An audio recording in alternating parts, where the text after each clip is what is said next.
नमस्कार, आप देख रहे हैं एक न्यूज 24 और आपके साथ मैं हूं वसीम खान। सुबह से लेकर अब तक बिहार की राजनीति में क्या कुछ हुआ उससे हम आपको मुखातिब करने जा रहे हैं। हमारे तमाम सहयोगी लगातार आप तक खबरें पहुंचा रहे थे।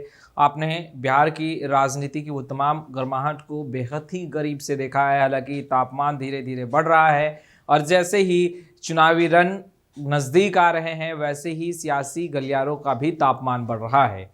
खबरों की शुरुआत हम मुख्यमंत्री नीतीश कुमार से करेंगे। मुख्यमंत्री नीतीश कुमार ने उपेंद्र कुशवाहा पर जमकर निशाना साधा है। नीतीश कुमार ने कहा कि हर बार उपेंद्र कुशवाहा आते हैं और कहते हैं कि अब हम जेडीयू के साथ हैं और पार्टी को मजबूत करेंगे, आगे बढ़ेंगे और भरोसा जेडीयू करती है उन पर। मुख्यमंत्री नीतीश कुमार ने स्पष्ट रूप से उपेंद्र कुशवाहा को यह कहा कि उपेंद्र कुशवाहा अब जहां कहीं भी जाए कोई फर्क नहीं पड़ता। और इस बार जब उपेंद्र कुशवाहा जेडीयू का दामन उन्होंने थामा था उस वक्त भी उपेंद्र कुशवाहा ने कहा था कि अब वो कहीं नहीं जाने वाले हैं, अब वो जेडीयू के साथ ही रहेंगे, जेडीयू को मजबूत करेंगे।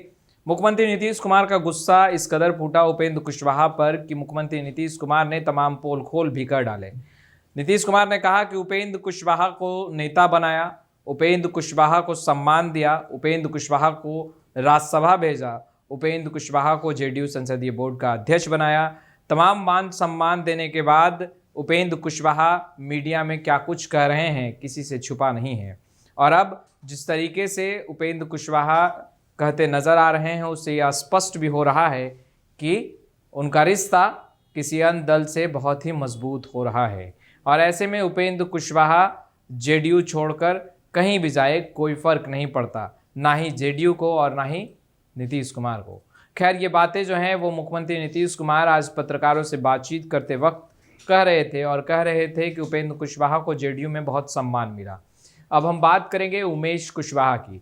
देखिए, जहां एक तरफ मुख्यमंत्री नीतीश कुमार ने उपेंद्र कुशवाहा को जमकर खरी खोटी सुनाई और कहीं ना कहीं बाहर का रास्ता भी दिखाया, वहीं दूसरी तरफ उमेश कुशवाहा ने स्पष्ट रूप से कह दिया है कि उपेंद्र कुशवाहा के कार्यक्रम में जो भी जेडीयू के नेता कार्यकर्ता जा रहे हैं उन्हें वह सब देख रहे हैं और कहीं ना कहीं उन तमाम नेता और कार्यकर्ताओं पर कार्रवाई भी होगी।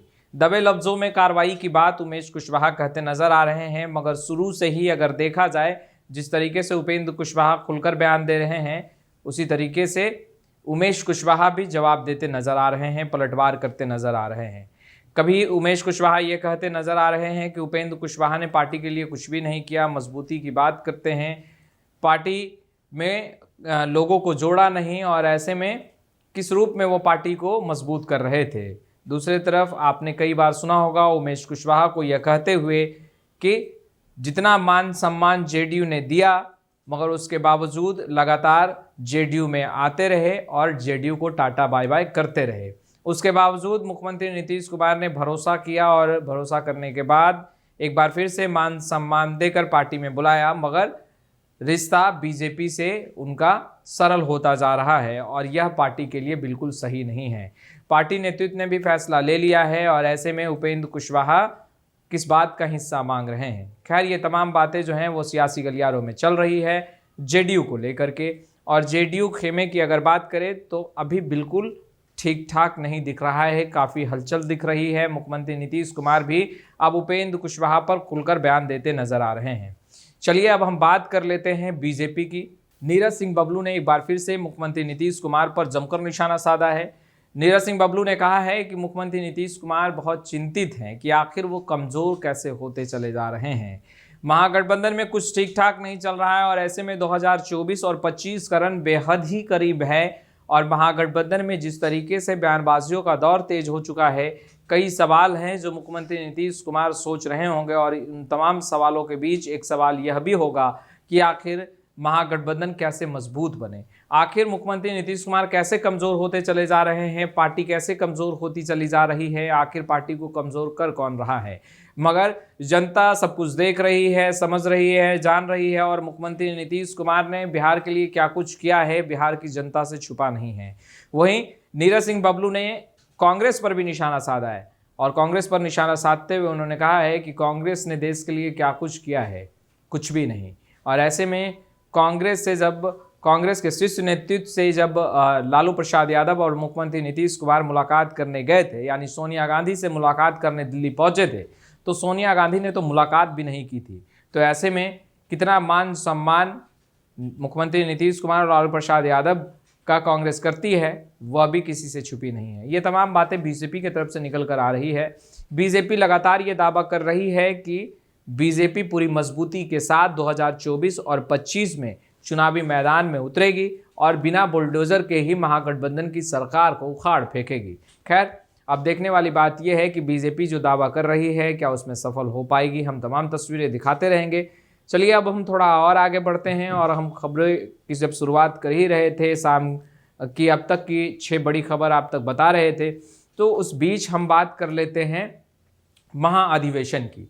देखिए, CPI-ML की तरफ से महाअधिवेशन किया जा रहा है, विपक्षी दल को एकजुट किया जा रहा है, गोलबंद किया जा रहा है और गांधी मैदान में 15 फरवरी से 20 फरवरी तक एक महाअधिवेशन का आयोजन किया गया है CPI-ML की तरफ से। CPI-ML के नेता का मानना है कि महागठबंधन बहुत ही मजबूत है, एकजुट है और जो लोग ये कहते नजर आ रहे हैं कि महागठबंधन टूट चुका है, दरार आ चुकी है, महागठबंधन बहुत कमजोर हो चुका है, वह वक्त बताएगा। मगर उससे पहले जब 15 फरवरी को गांधी मैदान में महाअधिवेशन होगा, उस अधिवेशन में मुख्यमंत्री नीतीश कुमार भी पहुंचेंगे, तेजस्वी यादव भी पहुंचेंगे और विपक्ष के तमाम बड़े चेहरे जो है उस अधिवेशन में पहुंचेंगे और वहां पर एक मास्टर प्लान तैयार किया जाएगा कि किस तरीके से बीजेपी को बिहार में धराशायी किया जा सके चुनावी मैदान में। और उन तमाम विषयों के बीच एक विषय मुख्यमंत्री नीतीश कुमार के नाम का भी होगा, जिस पर कहीं ना कहीं CPI-ML के नेता भी अपनी बातों को रखते नजर आएंगे। हालांकि मुख्यमंत्री नीतीश कुमार कई बार पत्रकारों से कहते नजर आ रहे हैं कि उनका उद्देश्य PM उम्मीदवार बनना नहीं है, उनका उद्देश्य है कि विपक्ष गोलबंद हो और बीजेपी को सत्ता से बाहर किया जाए, बेदखल किया जाए। मगर जिस तरीके से राजद और राजद के तमाम वरिष्ठ नेता, यूं कहें कि शीर्ष नेतृत्व लालू प्रसाद यादव या तेजस्वी यादव की बात करें, ये तमाम ऐसे नेता हैं जो लगातार कहते नजर आते हैं कि मुख्यमंत्री नीतीश कुमार PM मटेरियल हैं और विपक्ष एकजुट होगा और मुख्यमंत्री नीतीश कुमार PM उम्मीदवार होंगे। देश को बचाना है तो राहुल गांधी को थोड़ा सेक्रीफाइस करना होगा, कदम को थोड़ा पीछे लेना होगा और मुख्यमंत्री नीतीश कुमार के हाथों को मजबूत करना होगा। हालांकि कांग्रेस अपने हाथों को मजबूत करने के लिए लगातार यात्रा कर रही है, चाहे बिहार की बात करें या देश की बात करें। भारत जोड़ो यात्रा तो आपने देखा ही है राहुल गांधी की और हर तरफ तारीफ हो रहा है राहुल गांधी का कि वाह, राहुल गांधी ने बहुत अच्छा कार्य किया है, लोगों को जोड़ रहे थे। मगर राहुल गांधी ने कितने लोगों को जोड़ा, यह चुनावी मैदान में ही पता चल पाएगा। अब हम बात कर लेते हैं कुछ ऐसी खबरों की जो खूब सुर्खियां बटोर रही है। अब देखिए, बिहार में अगर बात करें तो लगातार ये कहा जा रहा है कि जंगल राज स्थापित हो चुका है और ऐसे जंगल राज में लगातार बीजेपी का मानना है कि लोग बहुत ही असुरक्षित महसूस कर रहे हैं, लोग डरे सहमे से हैं। लालू प्रसाद यादव का वो 90 दशक का शासनकाल लोगों को याद आ रहा है, जब शाम के अंधेरे में लोग घरों से बाहर निकलने में भी डरा करते थे। और ऐसे में बिहार में फिर से जिस तरीके से तस्वीरें निकलकर सामने आ रही है वो बेहद ही चौंकाने वाली है। हालांकि बिहार पुलिस लगातार डेटा जो है वो प्रस्तुत कर रही है और ये कहते नजर आ रही है कि तमाम अपराधियों को सबक सिखाया जा रहा है। RS भट्टी जो बिहार के DGP हैं, उनके आदेश अनुसार बिहार पुलिस एक्टिव हो चुकी है और अपराधियों को दौड़ाने लगी है। मगर जो हम खबर आपको परोसने जा रहे हैं, बताने जा रहे हैं, वो बेहद ही चौंकाने वाला है।